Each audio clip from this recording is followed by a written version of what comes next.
Saya pernah berpikir bahwa cinta hanyalah permainan yang bisa dimanipulasi, sesuatu yang bisa saya kendalikan seperti skenario dalam acara televisi. Sampai hari itu tiba, ketika saya berdiri di depan kamera, memalsukan senyum untuk seorang pria yang tak saya kenal, dan tiba-tiba hati saya berdegup tak terkendali. Itu bukan lagi sandiwara, itu adalah bencana yang akan menghancurkan segalanya yang saya yakini. Nama saya Adi, seorang pemuda biasa dari Jakarta yang selalu menyembunyikan rahasia terdalamnya. Di kota yang ramai ini, di mana lalu lintas macet dan mimpi-mimpi bertabrakan seperti angkot yang saling serempet, saya tumbuh dengan keyakinan bahwa identitas saya sebagai gay harus tetap terkubur. Keluarga saya, orang-orang Jawa yang taat, tak akan pernah memahami. Ayah saya, seorang pegawai kantor yang keras, selalu bilang laki-laki harus kuat, menikah, punya anak. Saya takut kehilangan mereka, jadi saya hidup dalam kepura-puraan. Setiap hari, saya berpura-pura tertarik pada gadis-gadis di kampus, tertawa pada lelucon teman tentang pacar, sementara di dalam hati, saya merasa sendirian. Lalu, kesempatan itu datang, sebuah acara reality bernama Cinta Palsu yang sedang hits di Indonesia. Produser mencari peserta yang mau berpura-pura jatuh cinta untuk rating tinggi. Bayarannya lumayan, cukup untuk membantu biaya kuliah saya. Saya mendatar tanpa pikir panjang, berpikir ini hanya pekerjaan sementara. Ini cuma akting, gumam saya pada diri sendiri saat wawancara. Tapi saat saya bertemu pasangan saya, segalanya berubah. Namanya Rian, seorang pemuda dari Surabaya dengan mata yang tajam dan senyum yang membuat hati meleleh. Dia tinggi, berotot dari olahraga sepak bola, dan punya aura percaya diri yang membuat saya gugup. "Halo Adi. Kita harus jadi pasangan gay di acara ini." "Siap main-main," katanya sambil tertawa, tapi ada sesuatu di matanya yang membuat saya ragu. Apakah dia benar-benar straight seperti yang dia klaim? Acara dimulai di sebuah villa mewah di Bogor, dikelilingi pegunungan hijau yang sejuk. Kami harus tinggal bersama selama 2 bulan, berpura-pura saling mencintai di depan kamera. Setiap hari, ada tantangan, memasak bersama, jalan-jalan ke pasar tradisional, bahkan berpura-pura bertengkar untuk drama. Awalnya itu mudah. Saya mengikuti skrip, memegang tangannya saat kamera menyala, tapi saat malam tiba, saya mundur ke kamar sendirian, mempertanyakan kenapa jantung saya berdegup kencang. "Ini cuma akting," ulang saya dalam hati, tapi semakin hari, Rian mulai terasa nyata. Dia cerita tentang masa kecilnya di Surabaya, bagaimana dia tumbuh di keluarga nelayan yang miskin, dan mimpi-mimpinya menjadi aktor.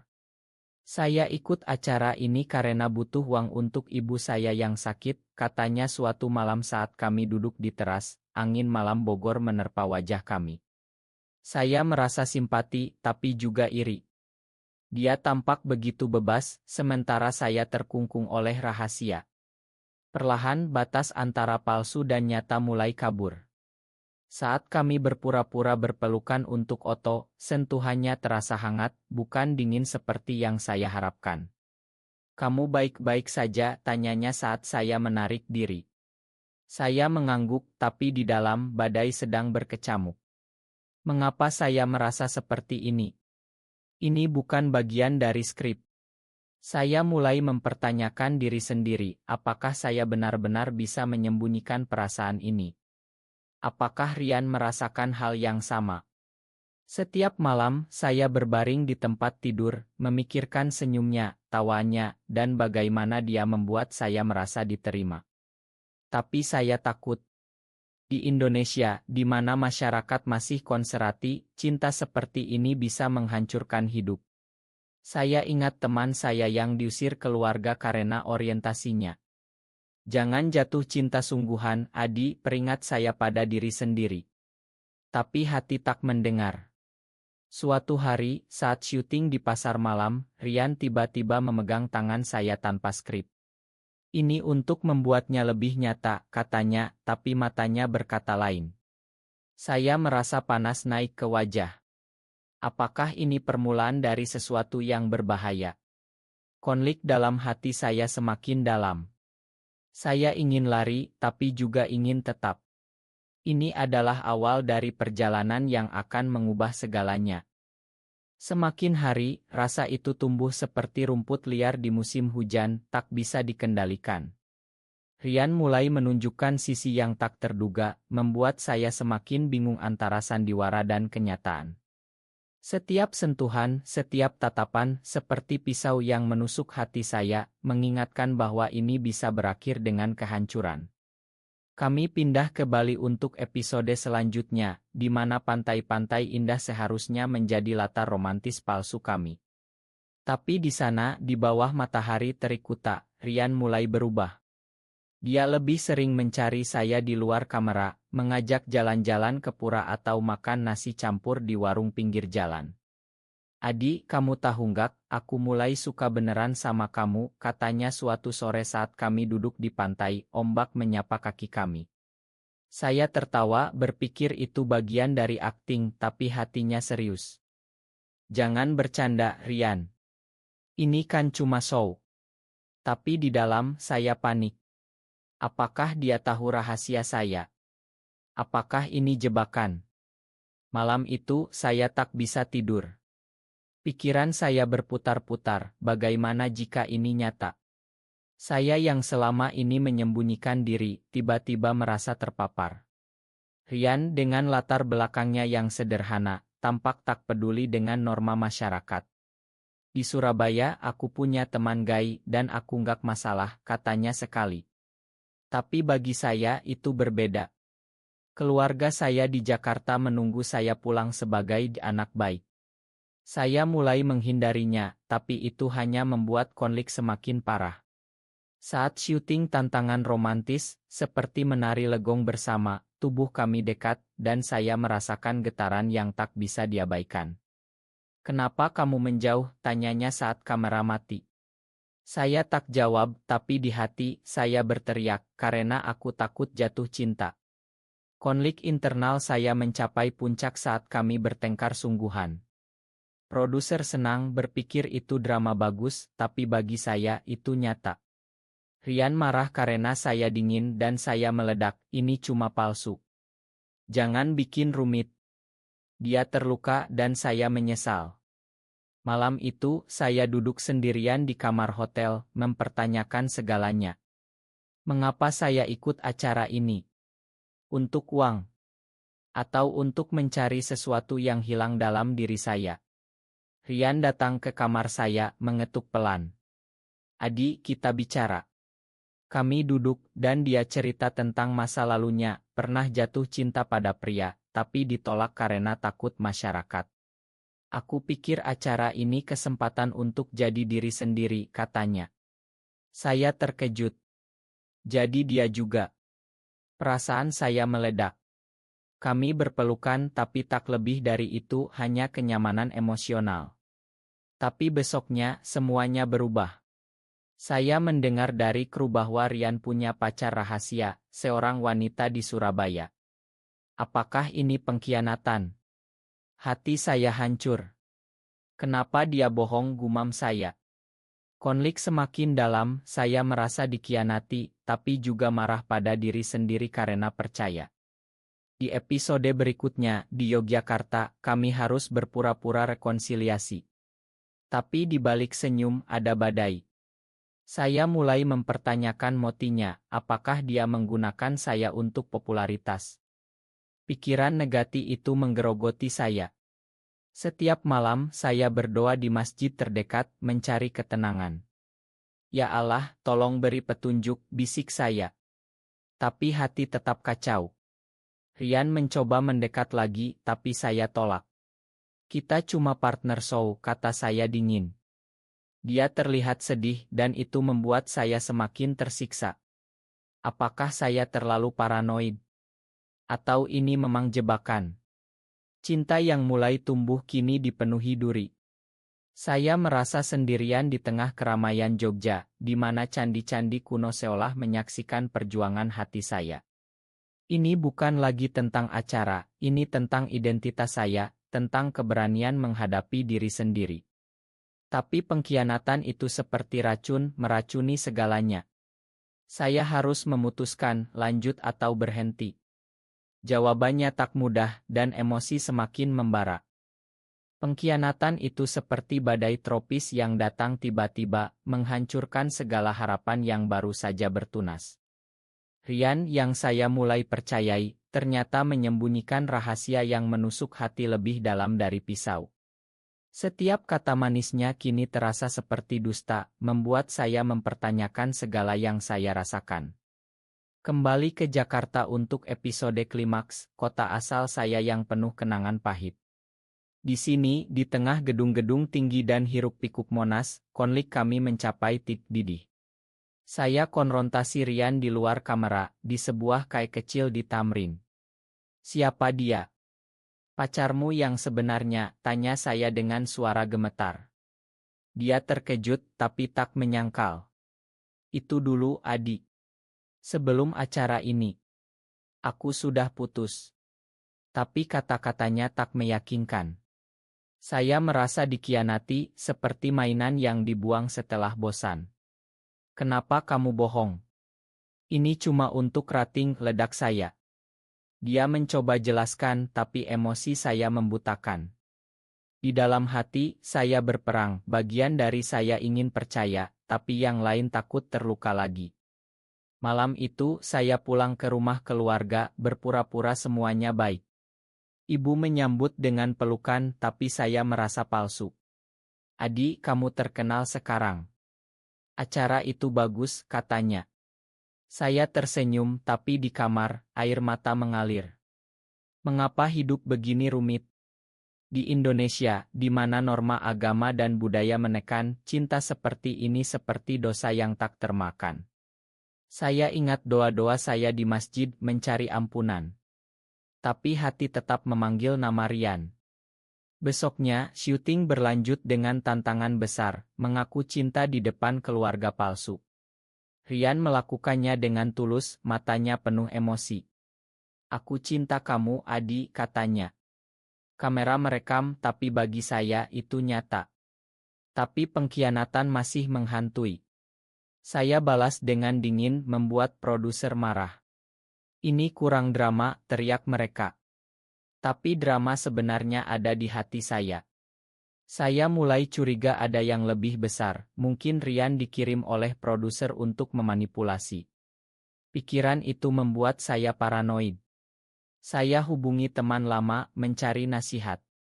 "Hati-hati, Adi. Dunia entertainment penuh tipu daya," katanya. Semakin dalam, saya merasa hancur. Rian mencoba dekati lagi di taman kota saat malam. "Adi, dengar aku. Aku beneran suka kamu. Pacar lama itu sudah berakhir." Tapi saya tolak. "Terlalu telat," kata saya, meski hati berteriak sebaliknya. Konflik internal mencapai puncak, saya cinta dia, tapi takut. Di malam-malam selanjutnya, saya tak tidur, memikirkan masa depan. Apakah saya bisa hidup terbuka? Atau tetap sembunyi? Rian mulai menjauh, dan itu lebih menyakitkan. Suatu hari, saya temukan bukti pesan lama di ponselnya yang dicuri kru. Ternyata dia memang punya rencana awal untuk memanatkan acara, tapi berubah karena saya. Pengkhianatan itu nyata, tapi juga ada penebusan. Saya bingung, emosi campur aduk. Di episode akhir, kami harus memilih lanjut atau pisah. Saya berdiri di panggung, hati berdegup. "Rian, aku," kata saya, tapi kata-kata tersangkut. Konflik ini seperti api yang membakar jiwa saya, membuat segalanya lebih intens. Saya merasa seperti pecundang, tapi juga pemberani. Ini saatnya menghadapi kenyataan, meski itu berarti kehilangan segalanya. Emosi semakin membara, seperti lahar gunung Merapi yang siap meledak. Saya tak tahu akhirnya, tapi perjuangan ini mengajarkan saya tentang keberanian. Badai emosi semakin ganas, seperti angin topan yang menyapu pantai-pantai Indonesia, meninggalkan puing-puing hati yang hancur. Pengkhianatan Rian bukan hanya luka, tapi racun yang meracuni setiap ingatan indah kami. Setiap malam, saya bergulat dengan diri sendiri, mempertanyakan apakah cinta ini layak diperjuangkan atau lebih baik dikubur dalam-dalam. Kembali ke Bali untuk inal acara, di mana ombak besar seolah mencerminkan gejolak dalam dada saya. Rian mencoba tebus kesalahan, mengirim pesan, "Adi, beri aku kesempatan jelaskan." Tapi saya abaikan meski hati sakit. Di Ila, kami harus berpura-pura bahagia, tapi ketegangan nyata. Saat kamera menyala, dia pegang tangan saya, tapi saya tarik. "Ini terlalu berat," gumam saya. Produser marah, ancam potong bayaran. Tapi bagi saya, ini bukan uang, ini tentang jiwa. Malam itu, saya duduk di pantai sendirian, mendengar debur ombak. "Mengapa kamu, Rian? Mengapa harus kamu yang membuatku seperti ini?" bisik hati saya. Kenangan masa kecil muncul. Saat kecil di Jakarta, saya tahu saya berbeda, tapi takut katakan. Sekarang, acara ini memaksa saya hadapi. Rian datang, duduk di samping.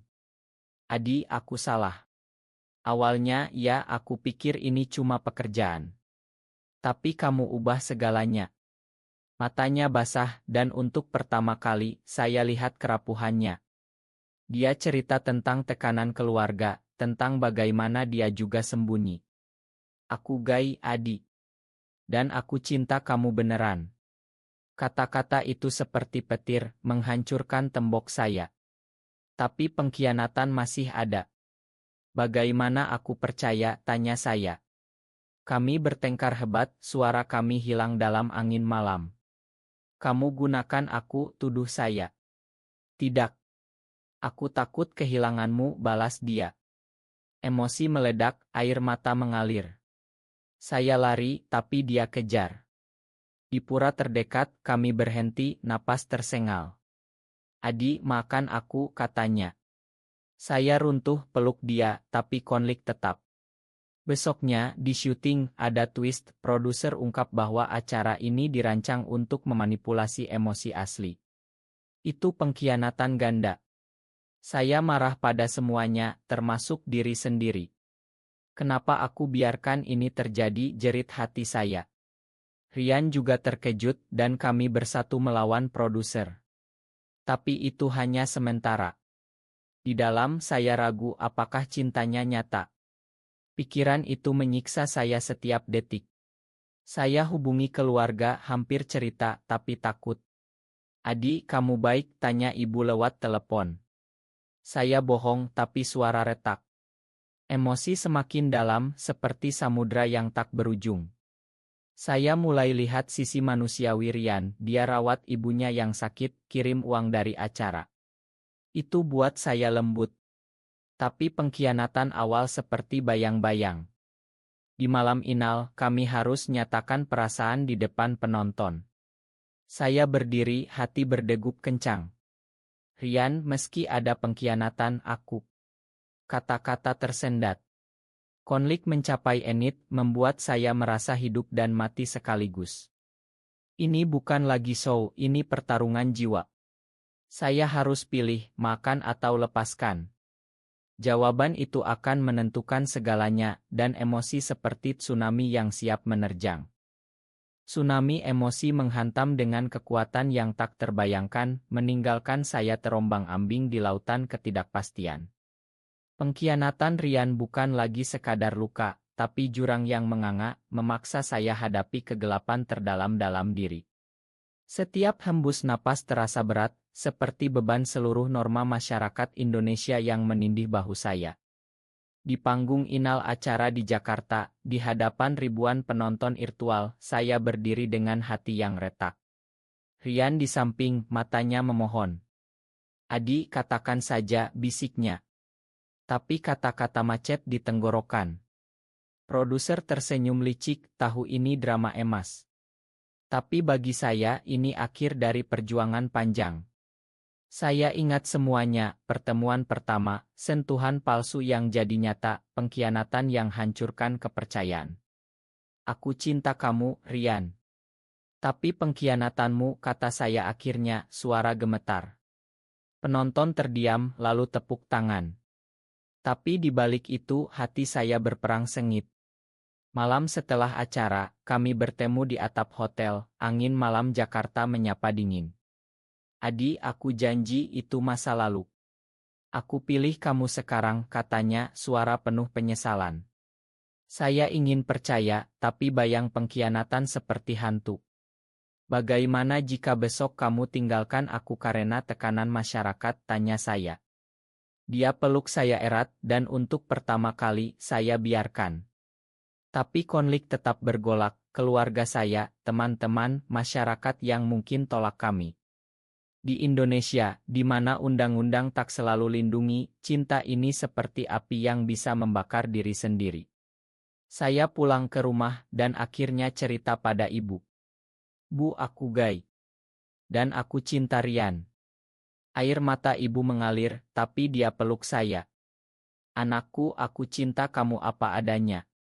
Itu kejutan, tapi ayah marah besar. Kamu bawa malu keluarga, teriaknya. Saya hancur, lari keluar. Rian menunggu dan kami bicara panjang. Kita hadapi bersama, katanya. Tapi pengkhianatan lama masih menyakitkan. Saya memakan tapi tak lupa. Emosi mencapai puncak saat kami putuskan hidup terbuka. Media heboh, ada dukungan tapi juga hujatan. Kalian dosa, komentar netizen. Itu menyiksa, membuat saya ragu lagi. Apakah ini layak, gumam saya setiap malam. Rian tetap di sisi, tapi konflik internal seperti badai yang tak reda. Saya mulai terapi, mencari kedamaian. Di sesi itu, saya sadari, cinta sejati butuh pengampunan. Tapi saat Rian dapat tawaran kerja di luar negeri, konflik baru muncul. Ikut aku, Adi. Tapi saya ragu, takut tinggalkan keluarga. Emosi membara seperti magma, siap meledak. Saya berdoa di masjid, mencari jawaban. Ya Allah, tunjukkan jalan. Akhirnya, saya pilih makan sepenuhnya. Rian, aku siap. Tapi itu tak mudah, setiap hari adalah perjuangan. Pengkhianatan jadi pelajaran, membuat cinta kami lebih kuat. Emosi semakin dalam, seperti akar pohon beringin yang menancap kuat di tanah Indonesia. Ini bukan akhir bahagia sempurna, tapi perjalanan menuju penerimaan diri. Ledakan emosi akhirnya mencapai klimaks yang menghancurkan sekaligus membangun, seperti letusan gunung berapi yang membersihkan tanah untuk kehidupan baru. Pengkhianatan Rian yang dulu seperti belati di hati, kini jadi bekas luka yang mengajarkan ketangguhan. Setiap detik perjuangan kami terasa seperti doa yang tak putus, mencari cahaya di tengah kegelapan norma masyarakat Indonesia yang rumit. Setelah acara berakhir, kami pilih jalan bersama, meski penuh duri. Rian tolak tawaran luar negeri, tetap di Jakarta untuk saya. Kita bangun hidup ini bersama, katanya, suara penuh tekad. Tapi konflik tak hilang begitu saja. Ayah saya masih marah, tapi ibu jadi jembatan. Beri waktu, Adi, katanya. Saya hadapi hujatan online, tapi juga dapat dukungan dari komunitas LGBT di Indonesia. Itu buat saya kuat. Malam-malam panjang kami bicara, membongkar luka lama. Aku takut kehilanganmu lagi, aku Rian. Saya peluk dia, rasakan hangat yang nyata. Cinta ini yang lahir dari sandiwara, jadi pelajaran hidup, pengampunan bukan kelemahan, tapi keberanian. Kami mulai proyek kecil, cerita pengalaman di podcast, membantu yang lain. Kita tak sendirian, kata saya pada pendengar. Emosi mencapai kedalaman tak terukur, seperti samudra Hindia yang luas. Suatu hari, di pantai Bali lagi, kami janji setia. Meski dunia tolak, aku pilih kamu, kata Rian. Air mata saya mengalir, campur bahagia dan sedih. Ini akhir yang personel, tak sempurna, tapi penuh harapan. Pengkhianatan jadi batu loncatan, konflik jadi api yang tempa kami. Di Indonesia, di mana perubahan lambat, kami jadi contoh kecil. Saya belajar terima diri, dan itu paling berharga. Cinta kami, meski lahir dari palsu, jadi nyata dan abadi.